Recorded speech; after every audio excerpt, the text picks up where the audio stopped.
En við ætlum þá að halda áfram að skoða í raun DOM og þennan staðal sem að leyfir okkur líka að sem sagt, gera eitthvað í því þegar að sá sem er að skoða vefinn okkar interaktar einhvern veginn við vefinn okkar.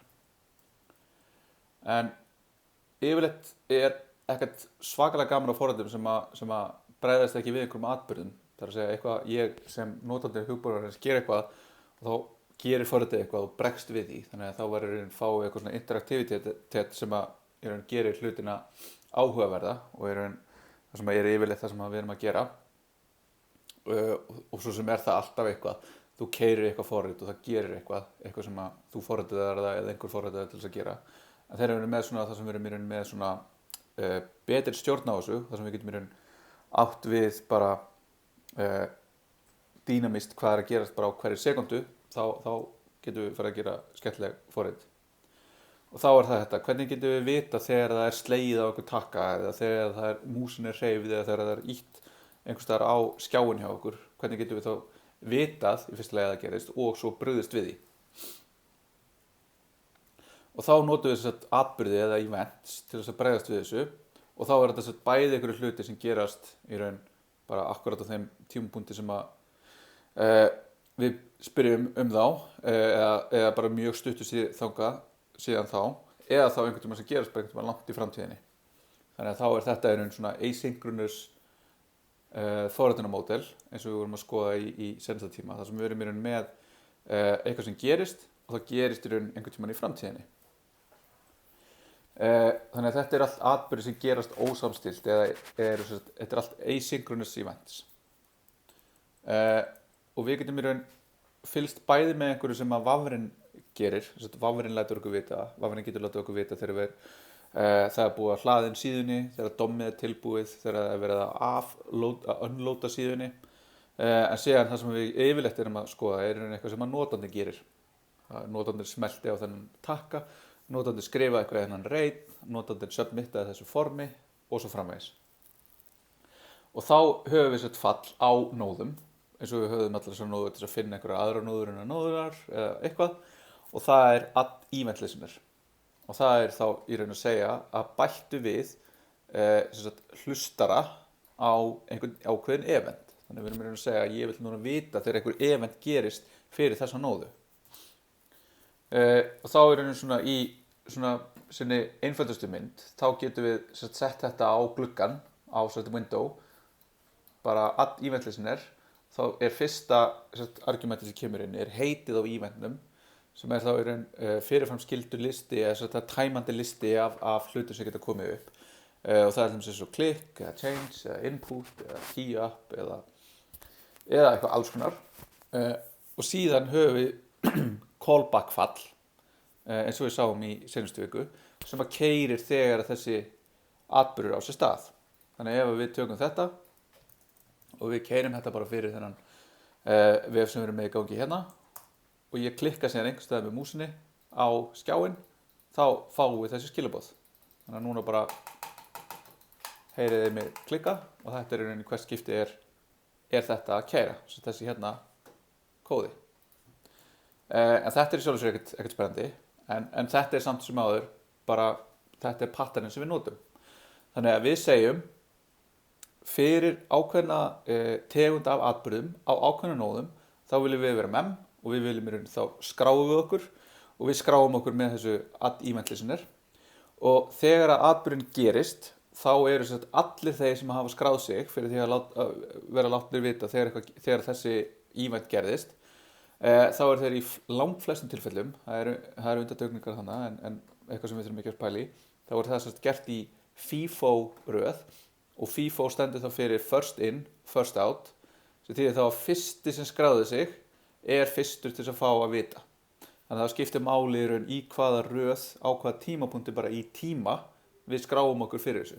Þannig ef eitthvað gerðist fyrr í forritinu okkar, þá fær það að vita fyrr en eitthvað sem gerist skráð seinna í forritinu okkar. Og svo höfum við í raun aðrar gerðir til þess að við erum að vinna með svona eins og LIFO sem er last in, first out, því þá er raun seinastu kom, seinastu fékk, en þarna er í raun fyrstur kemur, fyrstur fær.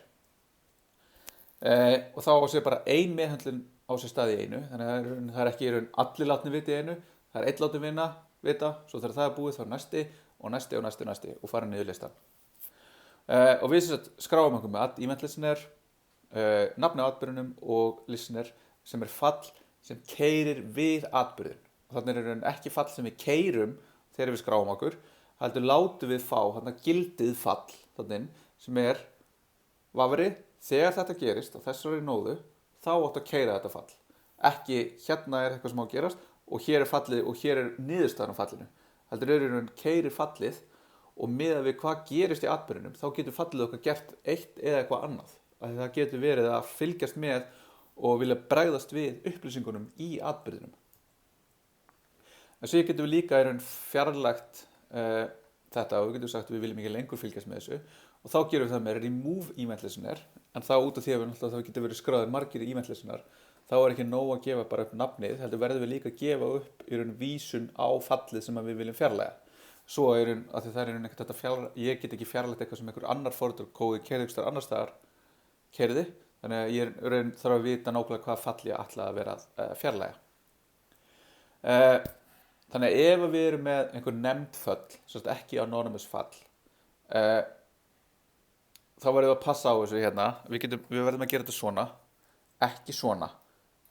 Þetta er mjög klassísk villa, þannig að ef þið eru að lenda í því að event handlerarnir ykkar, þeir keyra ekki, þá er það yfirleitt út af því að þið keyrið á hér og þá er niðurstaðan úr fallinu, þá er reynt að keyra hana þegar atburðin á sér stað og það er í flestum tilfellum annað fall, það getur alveg verið annað fall og þetta er alveg pattern sem við getum notað, en yfirleitt er það bara eitthvað undefined og þá er undefined er ekki neitt, þannig að þá gerist ekki neitt.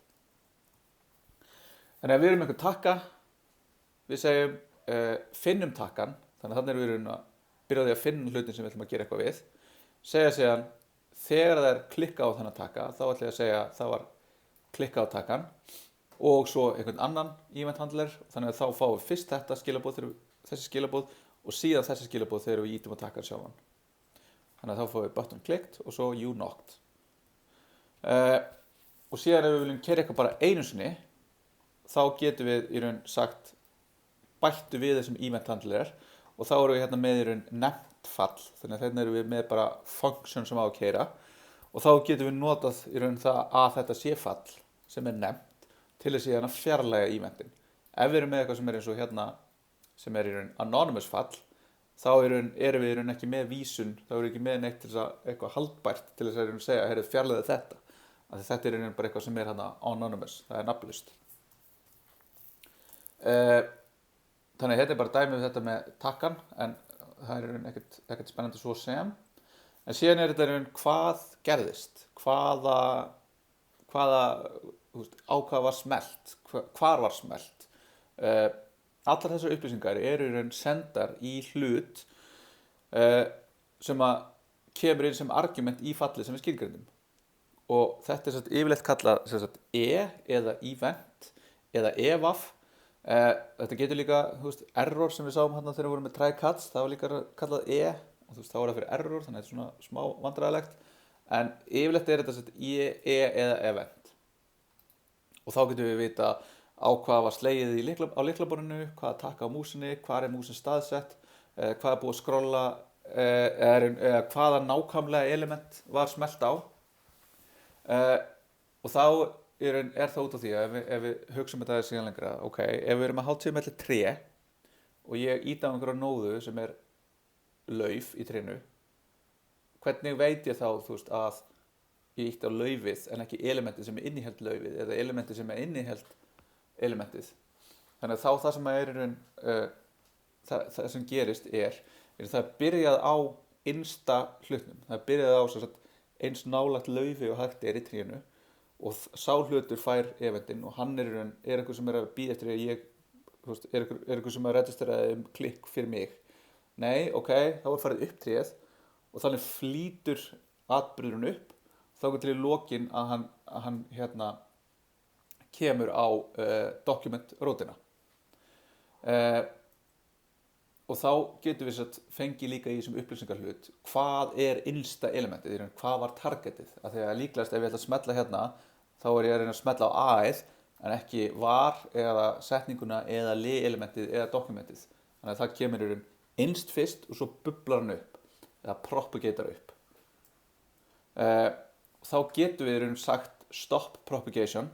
Þá er þetta fall á upplýsingarhlutnum sem segir í raun viðburður, það er verið að resolva þig, þú ert að vera til og þú ert í raun að flæða upp tréð, en hættu hér, ég vil ekki að neitt annar fá að vita hvað gerðist.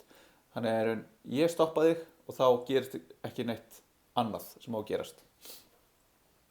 Þetta getum við notað til dæmis ef við viljum passa upp á að við sláum eitthvað á lyklaborð og þá ekki að hafa áhrif á eitthvað annað á skjánum ef við erum að reyna að búa til eitthvað annað sem er ekki, eitthvað input eða eitthvað. Það er alls konar til í þessu. En síðan er hins vegar annað sem við gerum oftar og það er að stöðva sjálfgefnu hegðunina. Og sjálfgefna hegðunin er þá eins og til dæmis að ef ég er með A-href element eða A-element með href attribúti og ég smetla það, þá er það linkur og það mun fara með mig á aðra síðu. En ef ég segi í eventnum ekki fara á þetta, þá getur ég tekið yfir virknina við það að klikka á A-href sem að fer eitthvað með mér. Eða þá ætlum ég að ég vil að gerast eitthvað annað þegar ég ýta á niðuröruna. Þess að hérna er niður og uppörun fer á milli glæra og til hliðar fer líka á milli. Þannig að þetta er í raun hann búið að binda sig og breyta hegðuninni. Og þá er þetta prevent default fall á upplýsingarhlutnum, stoppar þessa sjálfgefnu hegðun og í raun keyrir okkar hegðun í staðinn. Þannig að þá til dæmis ef við erum með lyklaborð, ef það er eitthvað lyklaborðshlutur, atburður, þá getum við fengið að vita hvaða staf var slegið á. En þetta er svolítið svona low level, þar að segja við fáum mér bara key code sem er bara ASCII eða UTF-8 talan fyrir stafinn sem var smellt á. Og þá er það í raun sama hvort ég ýti á A, þú veist ég ýti bara A og A er bara stafur. En hins vegar ef ég ýti á shift A, þá eru það 2 slög á lyklaborðið. Eitt til þess að gera shift og annað til þess að gera A. Og til þess að fá þá stórt A. Og þá erum við komin, þá þarfum við að fylgjast með, er shift, ef við að halda því inni, er modifier í gangi eða modifier key. Þannig að við erum þá með þegar við viljum að lesa eitthvað svona inntak á lyklaborðinu þá eitthvað sem skiptir okkur máli hvort það er lítið A eða stórt A eða bara strengur eða eitthvað, að þá viljum við nota annan event sem við sjáum á eftir. Já, eða bara núna. Það er þá input eða change. Þannig að þegar við erum að nota fyrir input, select eða text area og erum að bregðast við hvað er slegið inn í eða hverju er breytt, hvað er valið, þá viljum við nota input fyrir textan sem er verið að slá inn eða change sem við viljum bregðast við í eftir að eitthvað hafi gerst. Þannig að input á sér stað leið og eitthvað er gert, leið og ég ít að taka ná input-reitnum, leið og ég vel eitthvað á slide-reitnum eða ég vel eitthvað í seglutinu. En hins vegar change eventin keyrir þegar ég færi fókusinu í input. Ég skrifa eitthvað inn, ég ít á tab. Ég skrifa eitthvað inn, ég ít á enter. Þá keyrir change eventin.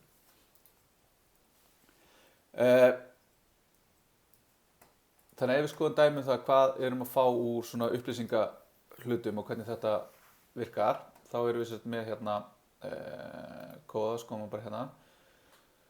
Þannig að þegar ég íti á klikk á A-hrefi hérna sem á að fara með mig á hi.is, þá ger ég það, en núna gerist það ekki.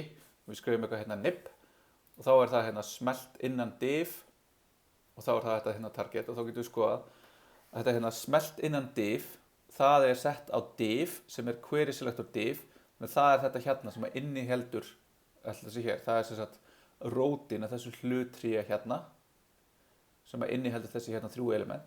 Þannig að leiðu það smelt á eitthvað af þessu, þá er smelt á og við segjum hvað er targetið og síðan eitthvað annað. Þá er það eftir því í hvað röð er verið að setja þetta.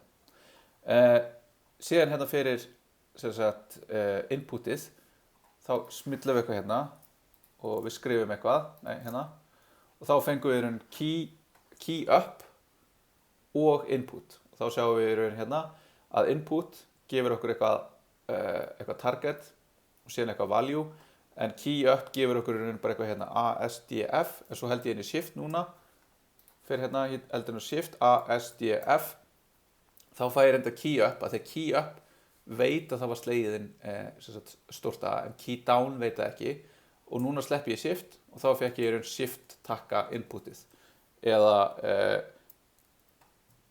alt left, control, alt right, meta sem command takkin og command left.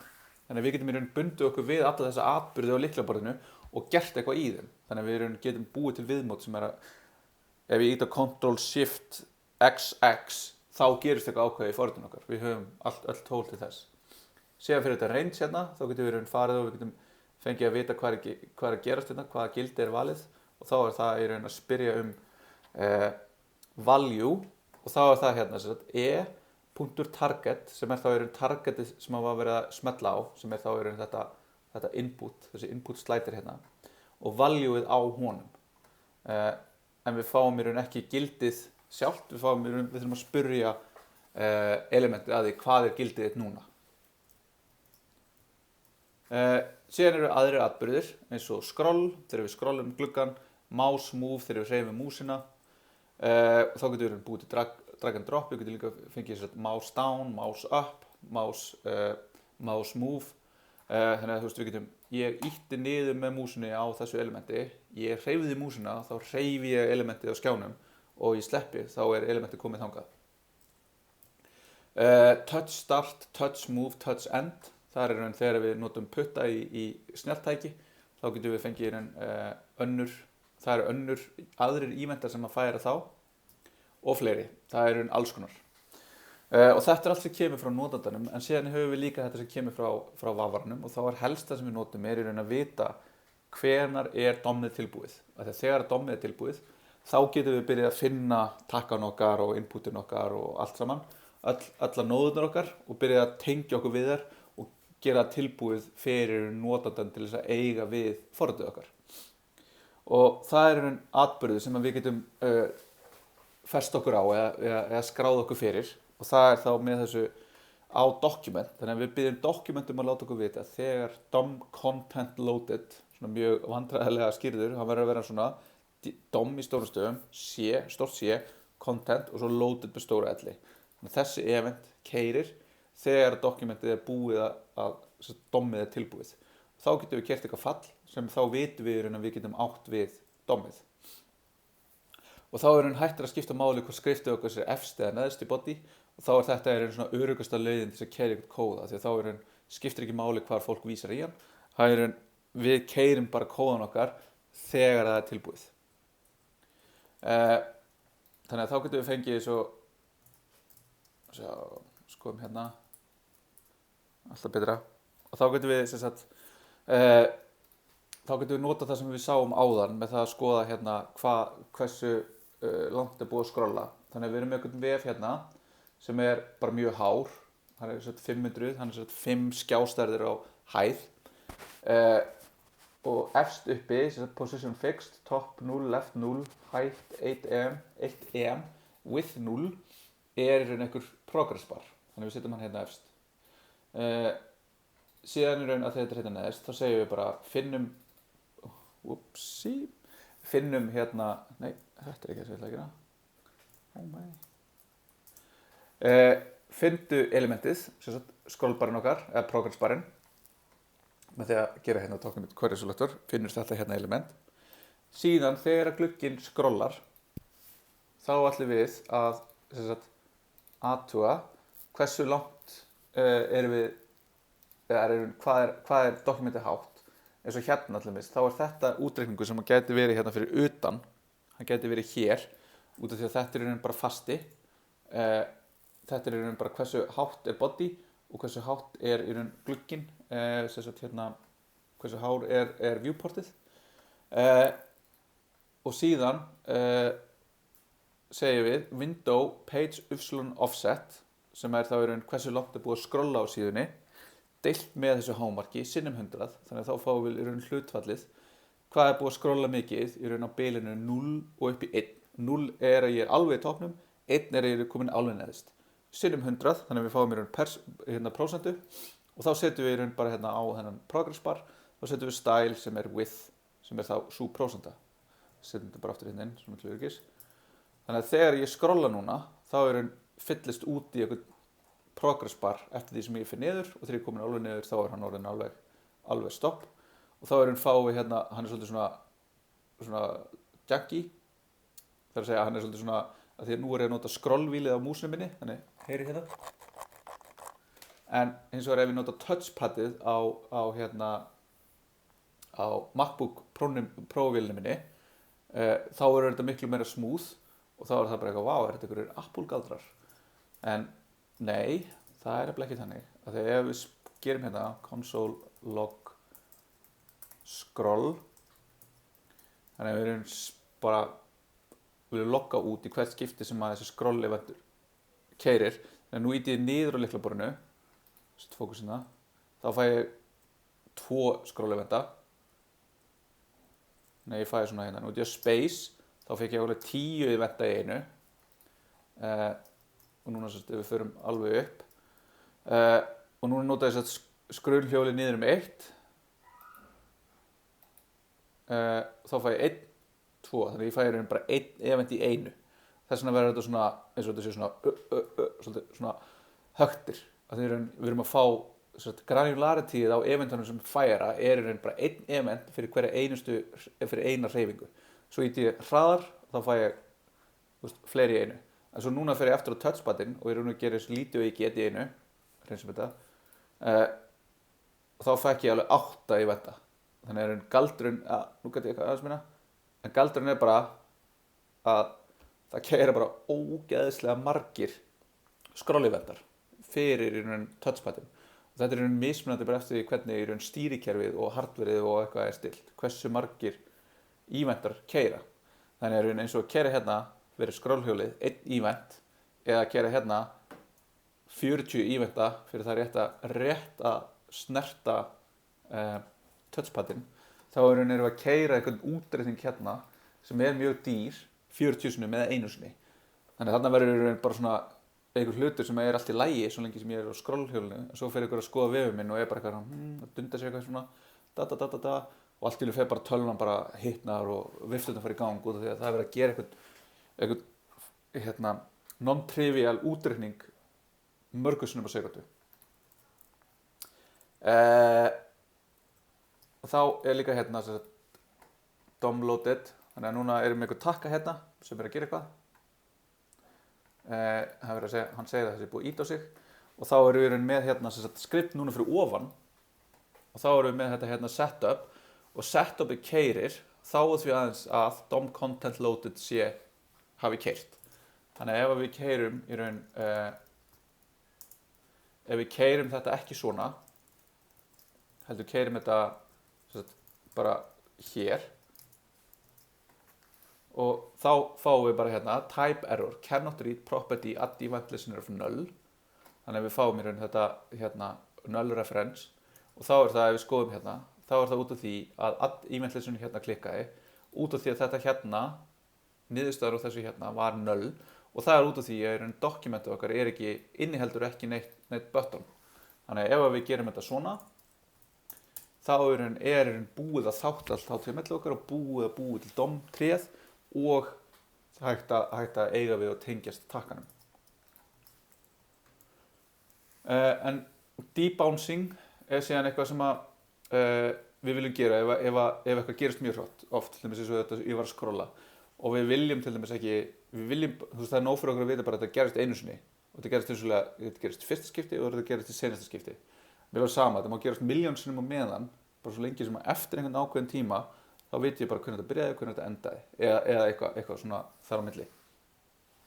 Eða til dæmis ég vil skrifa lyklaborðið og svo lengi sem ég er að skrifa lyklaborðið þá vil ég að einhver annar sem er hinum megin á línunni fái svona chatbublur eins og ég sé að skrifa og þá get ég bara fylgist ég með því að eftir að það er búið að skrifa lyklaborðið og það er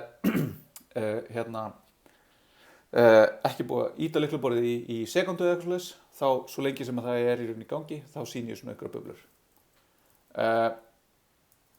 þá getum við notað svona debouncing sem þýðir þá í raun að við setjum upp eitthvað svona kerfi þar sem við erum að fylgjast með og nota síðan einhvern leið til þess að reyna að taka tíman á milli. Þannig hérna erum við reyna að taka tíman á milli. Ég skrifa í eitthvað textarray hérna. Ég bý til breytu sem timeoutið, þannig ég ætla að reyna að halda utanum í raun timeoutið sem í gangi. Og síðan setja timeout sem segir bara eftir 500 millisekundur þá ætla ég að segja að þú hættir að skrifa. Og síðan í raun í hvert skipti sem ég skrifa þá ég í raun að hreinsa þetta timeout og búa til nýtt timeout. Þannig að fyrir hvert einasta súrur sem keyrir, þá í raun svo lengi sem ég er að skrifa, þá ég að resetta þessum timer fyrir hvert strók á lyklaborðið. Og þarna í raun getum við í raun bara stilt af hvað svona eðlileg lengd á þessu til þess að bregðast við þessu. Þannig að þá getum við keyrt þetta hérna. Þá byrja ég að skrifa og ég hætti og þá hættir þetta. Og nú ég að skrifa. Það líður aldrei meira en 500 millisekundur á millið sem ég að skrifa. Svo hætti ég og þá fæ ég þetta. Þannig að þarna getum við verið í raun svo lengi sem að vera að skrolla, þá erum við ekki að framkvæma dýru útreikningana að því að í raun það kemur skroll, ok, ég veit það verið að skrolla, ok, það er komin einhver tími, það hætt að skrolla, munurinn frá því að ég fekk fyrsta eventin, þannig að ég fekk seinasta eventin, eitthvað ákveðið mikið, nú ætla ég að framkvæma reikningana og hreyfa eitthvað á skjánum. Svo getum við gert líka svona eitthvað það sem við erum með eitthvað sem að keyra á eins og set interval. Þannig að við getum verið með eitthvað sem að í raun þá erum við með eitthvað interval hérna og það keyrir þá í raun bara á sekúndufresti hérna eða á eins og hálf sekúndufresti og það er í raun bara að skipta bakgrunninum úr svörtum yfir í hvítan, úr hvítum yfir í svörtum fyrir textan og þá sjáum við í raun að það er einhver stíll hérna sem segir bara transition of background color og color. Þannig að hann erum við að gera eitthvað og svo getum við sagt hérna að þegar ég íti núna á escape sem er þá í raun key up hérna á document, þannig bara hvar sem í skalinu, svo lengi sem ég íti á escape þá hættir þetta, þá í rauninni búið að cleara intervalið og þá í rauninni það sem að gerist hérna er að við þurfum að fylgjast með einhverjum ákveðnum keycode og þá er yfirleitt þetta hérna, ef þess að vera ekki með einhverjum svona galdra tölur þá setjum við eitthvað svona konstant af því að keycodeið fyrir escape er 27 og þá segjum við ef að keycodeið hérna sem er tala er þetta, þá hættum við að gera þetta.